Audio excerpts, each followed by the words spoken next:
Hi everybody, it's Mindset Monday and my name's Sally Garozzo, and every Monday I'm going to bring you little bits of mindset mentoring. And now I used to do this on my Facebook group called The Growth Compass, but I'm migrating it over to my profile page, which is really nerve-wracking because there's way more of you on this page. But hey ho, I want to bring my stuff more out into the world because I think I've got a very important message to share with everybody and I'm so passionate about it. So for those of you who don't know me, hi Ashley, you know me, don't you? I do rapid transformational therapy, which is taking the world by storm, and it was pioneered by the amazing, lovely and wonderful Marissa Peer. And if you haven't heard of Marissa Peer, then do go and check her out. She's got lots and lots of stuff on YouTube all around mindset, changing your mind to make you a happier, calmer person. And I'm also the founder of Inspiring Talks Brighton, which I love, and it's my mission in this life to help people really dissolve their self-sabotaging blocks, anything that's holding them back. And I do this in any and every area of people's lives. So whether it's weight issues, whether it's addictions, whether it's chronic ill health, whether it's procrastination, bad relationships, dysfunctional relationships, whatever it is. And I do that through using this powerful method, RTT, which is done under hypnosis. So that's who I am. And today's mentoring is called From Stress to Strength. So if you're watching or if you're catching the replay, do give me some likes, give me some little emojis, give me your favourite emojis, so that I know you are here and you're watching. So let's get started. Here is a little story for you. So when I was 18 years old, I used to work for a Vauxhall dealership. And one year we had to do a secret Santa, okay? Now I was totally mortified that somebody bought me one of those stress balls. I didn't even know what it was. I'd never heard of a stress ball, but when I realised what it was, I felt actually quite ashamed because I had no idea that's how I came across. I had no idea that I was actually a stress head. But of course, looking back, I can totally see how much of a control freak I was. And I actually needed that stress ball in my life more than anything. Now, I was also very hot-tempered, and I would lash out massively when I was a teenager. I would overreact when my parents asked me to do stuff. And it was kind of more than your average sort of overreaction. It was a little bit more hot-headed and violent, actually. And some of my school friends would try to wind me up on purpose. And it would just be awful. It would end up in kind of bitch slapping. It would end up in just fighting, horrible hair pulling scenarios. It really wasn't very nice. And I can actually remember being teased by people, friends, family, and it really wasn't very nice. It was horrible. And I remember being a terribly frustrated kid. I remember taking that frustration into my adulthood as well.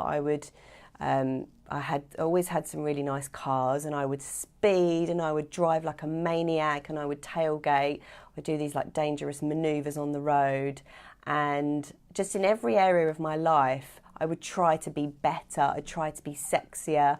I would try to be richer. I would try to be more accomplished, blah blah. And actually, as I got older, this kind of behaviour really did not work for me at all, especially, you know, in the last few years. And because, I'll tell you why, it turned into, so in the past it would just be like dangerous driving, which I know is bad, but as I got older it would turn into like lashing out at my nearest and dearest, especially when I felt that my needs weren't being met. I had this stored up anger, this stored up frustration with work, which would result in like really tight muscles, tension headaches, even to the point where I thought I was having a heart attack, you know, like terrible chest pains, Also weight gain, I had a lot of weight gain. I would be really clumsy, I would like drop my phone, I would try to just do way too much all in one go. And I kind of ended up with not many friends and not a lot of interests outside of my work. So it was like all consuming. So that's my stress story so far, anyway, until the last few years. So I think I'm quite a good candidate to be talking about this because I've reframed a lot of it now. So I heard a wonderful definition of stress by Dr. Bruce Lipton, who is a phenomenal scientist working on epigenetics. And he said that stress is the feeling you get when something is stopping you getting from where you are to where you want to be. So when I heard that, I was like, a light bulb went on. I thought, great, now I've got a definition of what stress actually is. Now I can reframe it. So let's get clear on this and let's think of some examples that we have so that we have awareness of certain stressors, certain triggers in our life. So I'm going to reel some off, but feel free to add, to comment some of your own annoying stressors as well. So things like technology breaking down, traffic jams, that's a big stressor for a lot of people. Having to, I'm speaking for myself here, but having to write privacy policies when all you want to do is just get on with doing your business, seeing clients, marketing. So kind of legal stuff can be a bit of a stressor. Family obligations, food shopping can be a stressor. Even things like sickness or changes in your hormones can be a stressor because they're stopping you from being well. Things like exams can be a stressor, all that pressure. Even relationships, dysfunctional relationships can kind of stop you from feeling loved, feeling happy and getting all of your needs met. Things like having to do online tasks. Gemma's just said children. Yeah, children can stop you because they're demanding, they just want to be seen, they want their needs met. And often they stop us from creating a business for ourselves or doing other things that we want to do, maybe going on holiday. So yes, they can, again, stop us from getting from A to B. Other things like doing online tasks, so things like booking tickets for concerts or paying bills or doing our banking. I mean, everything is done online these days. In the past, it never used to be like that. Could be things like getting a text or emails or phone calls in the middle of when you're trying to do something. And it could be things even like personal mistakes that we make. So there's lots and lots of stress triggers that enter our lives in this day and age. And this is the thing, that a stress reaction has come from some kind of a trigger. So it is caused by something external and is usually fleeting. So once the stressor is gone, it's gone and our nervous systems can kind of calm down again.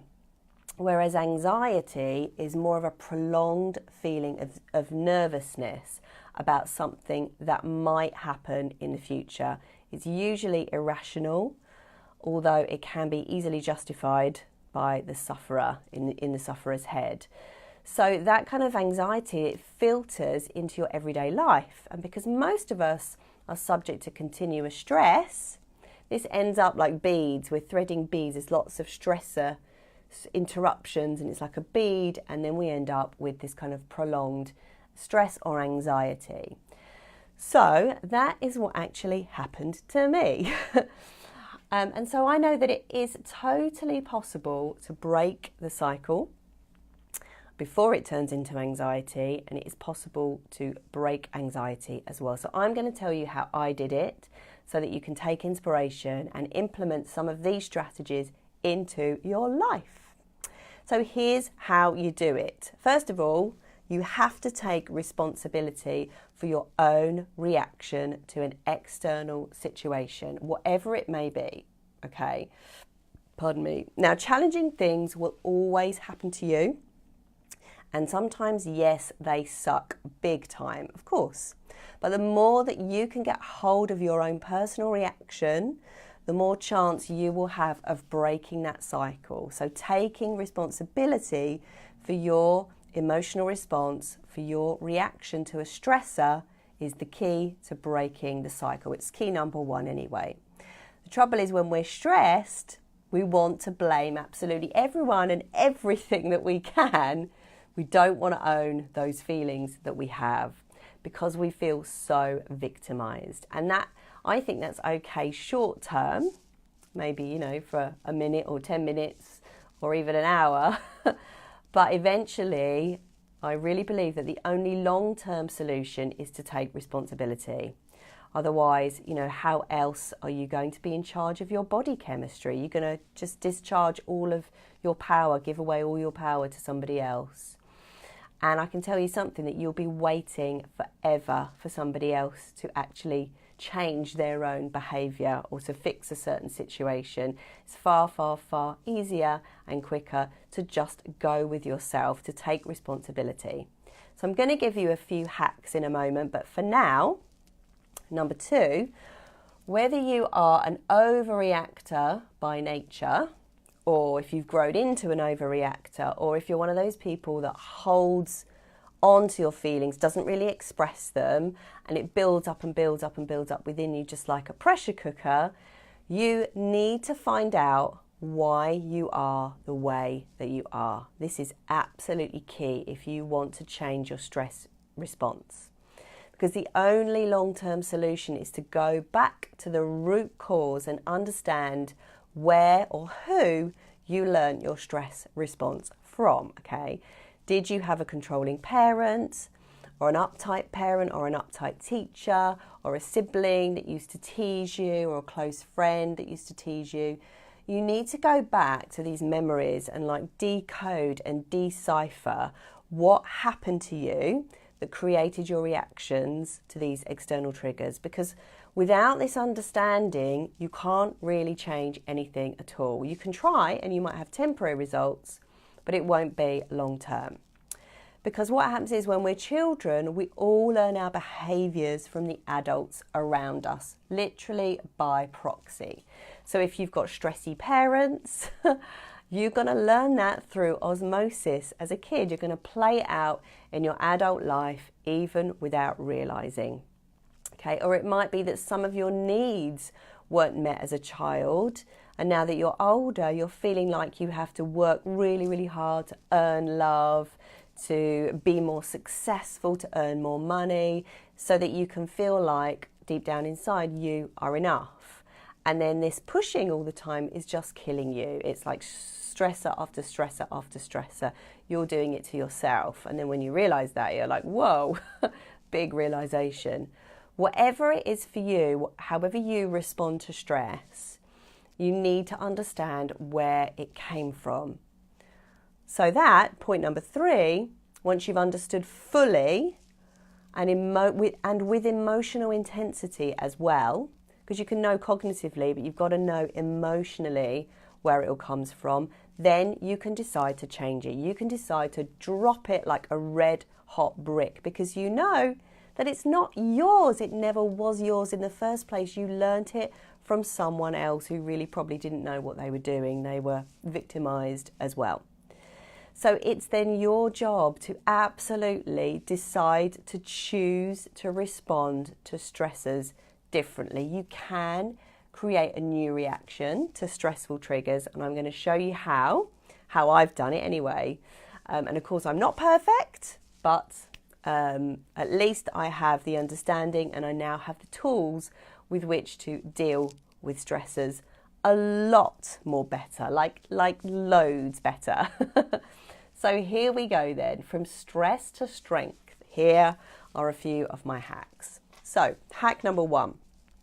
First of all, you've got to create better foundations for yourself, okay? So you need to get rid of as much excess stress that you can as possible, okay? So take a holiday, go on retreat, do hypnosis daily, do breathing exercises, wake up, do yoga, qigong, exercise and eliminate as many stimulants as you can, including excess social media, because stimulants get you so jacked up, okay, especially if you're not balancing it out with other practices.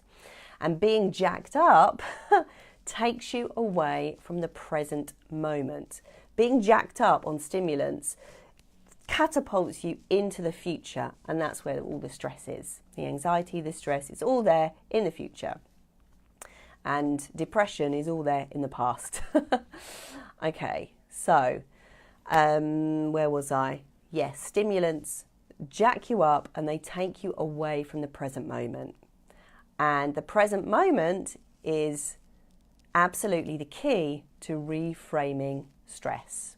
Okay, so number 2, once you've climbed down from these walls, you will find it easier to be in the moment. Okay, and remember what I said before, stress is the feeling that is created when you are stopped or prevented from getting from where you are to where you want to be. So here's the key. This is the big reframe that's really helped me.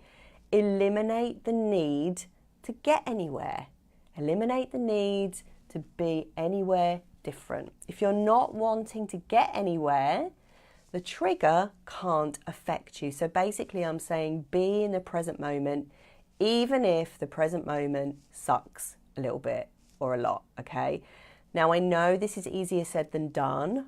Of course it is. That's why we need to practice this mindfulness, this being in the present moment, okay? And that is why we have to stop ourselves from climbing the walls with stress, okay? The higher up the walls we go with stress, the longer it takes to get back down to that equilibrium. So it's all about balance. So how do we find that present moment awareness, that need to not be anywhere else in the face of things like deadlines and other pressures? Well, hack number 3, trust, surrender, and let go, okay? So if you're anything like me, you might like to be in control of everything. You might like things to be just so. But let me tell you, real life and real people are not like that. People make mistakes and things happen. Shit happens, right? So when I adopted the process of surrendering, I found this massively helpful. I adopted mantras like everything is happening perfectly, even though it doesn't look like it to me on the outside. And everything will always work out okay in the end. And if it's not okay, it's not the end. So choosing your language, having faith, developing, cultivating a feeling of having faith that it will work out okay, and it always does. And you know, when you look back over every stressful situation, I know at least for me, when I look back over every stressful situation I've had, it's always worked out for the best because I've learned something from it. You know, when I was in Italy, I hated not being able to speak the language, and it was stressful. So then I came back and I made it my mission to learn the language. There's always things that you can learn from it, and you have to be willing to make those necessary changes. So hack number 4. Hi Tony, good to see you, glad you're watching. Hack number 4, change the words and pictures in your head so you can create a dialogue with yourself. And this is really, really powerful. Please try not to imbue a stressful situation with negativity. Turn it around and make it positive. And I believe this is the most empowering choice that we all have as cognitive beings, as humans that think, right? So one of my mantras when I'm in the middle of a stressy situation is something good will come of this. If I let go, everything will be okay. And it's true. I think the other day I was getting on a bus and my bus ticket, even though I'd bought it, said it had expired.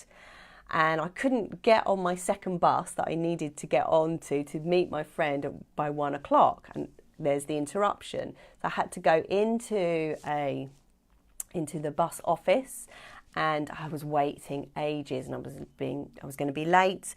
And I thought to myself, right, breathe, something good will come of this. And I kept saying, something good will come of this. And I tried to remain calm, and I was doing a really good job. And something good did come of it. I got 2 free bus tickets. And if any of you have lived in Brighton, it's expensive. You will know it's expensive to get on the bus. So there you go. That little reframe worked. Having that awareness, that higher level of awareness to know that something good will happen. And I've got loads of examples. My hard drive crashed the other day on my computer. I was without my computer for a week, and I reframed it. Something good will come of this. Now I have a brand new, brilliant new hard drive. It's like a brand new computer, and I got to spend the week, surrendering. Like, I can't do my work because I have no computer. So, you just kind of surrender and let go, and you reframe. You choose different words and different pictures in your head. So, oh yes, and last year when I was doing my tax return, I had to do this very thing. So I literally said to myself, I'm really, really happy that I'm doing this tax return. I softened, I relaxed. It's great. I'm here with my mum. I'm getting it all done. It's an enjoyable process. And I told myself that it was an enjoyable process. And because your mind can't really tell the difference between what is real and what is imagined, if you imagine that you're enjoying something, you will very, very quickly send a strong signal through your nervous system, and you will start eventually behaving as if you are enjoying it. So changing the words and pictures is a very, very powerful way of reframing stress and creating a different stress response in your body. So hack number 5, be real with yourself. You can only take on so much. So saying no to things you don't want to do, or things that are going to cause you stress, anxiety, worry, going to zap you of your time. Your time is precious. Time is speeding up. We've only got a certain amount of hours in the day. And so if you're spending that doing things you don't really want to be doing, you're going to be resentful. So say no to things you don't want to do. Actually saying no earns you respect. And also delegate, so hiring somebody to do your cleaning, do your admin tasks, or tasks that you don't really want to do. Now, I know that a lot of women tend to struggle with this one because women feel like they have to do it all. Not necessarily just women, I reckon some men as well, but we all have this feeling of I have to do everything. And of course you don't have to do everything. And actually by delegating, you're freeing yourself up of precious time that you can be doing something else with, like working on your business or going for a massage or something like that. So don't feel guilty about spending that money, because I always say, I question, can I afford it? But then I say, can I afford not to? Is it creating, by doing all this extra stuff, I'm creating more stress, which is creating more frustration, and that's blocking all of the good stuff coming into my existence. So, my final hack, this is my favourite hack, and thank you for watching to the end. Hack number 6, stop rushing. I can't say this enough. Stop rushing. And this has been the thing that has changed my life the most. So when I was a young adult, I would rush everywhere. Even when I wasn't late, I would just be going 200 miles an hour. Then when I got older, I would try to take that same approach because it's kind of ingrained. So I would try to take that same approach to everything I did. My work, my gym habits, everything would just be rushed. And of course, it doesn't work. So a little story springs to mind, and I'm going to tell you about this story. So my father is from a town in Sicily called Catania. I don't know if any of you have been there, but the drivers in Catania are pretty ruthless. And my dad calls it the battle of the inch. It is literally like that, a battle of the inch. Everyone's driving fast, everyone's overtaking. People are trying to get into spaces that literally do not exist.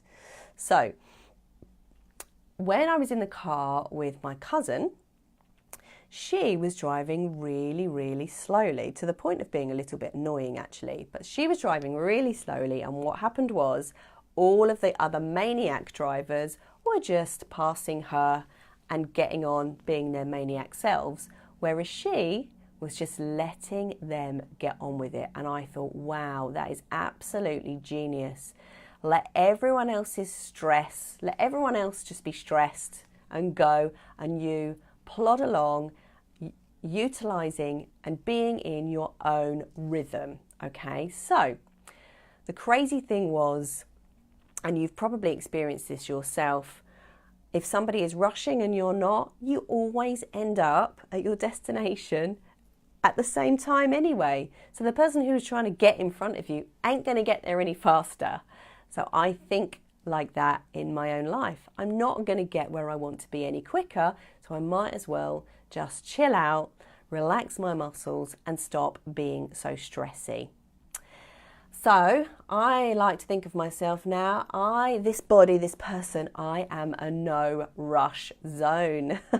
I let everyone else around me rush, and I go into a very calm, very relaxed pace, and I choose how to respond to potential stressors. It's actually mindfulness. So mornings used to be my most challenging time, but now what I do is I wake up and I try to imagine that it's just a day off. Even if I am actually working, I just try to imagine it as if it's a day off. So I have ease, I'm calm, my muscles, I consciously relax my muscles, the muscles in my forehead, the muscles in my neck, the muscles down my arm, the muscles in my tummy, so my solar plexus, my backside, my legs. I try to switch them off when I'm doing certain tasks.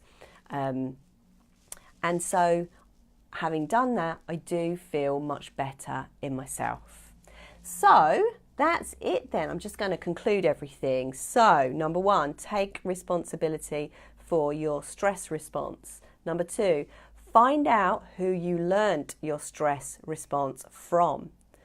Number 3, decide it's not yours and you're going to do things differently. Number 4, eliminate excess stress. Go on holiday, get yourself off the ceiling, climb down off the walls, do what you need to do to de-stress yourself in the short term. Number 5, eliminate the need to get from A to B. Just be okay with what is happening right now. Deal with what emerges. Number 6, trust, surrender, let go, know that something positive is going to happen. Number 7, reframe. Change the words and pictures in your head so that you can create a different feeling in your body. Don't be negative about what's happening. Try to use your imagination. Go wild. Think of something crazy, bloody amazing happening instead of something negative.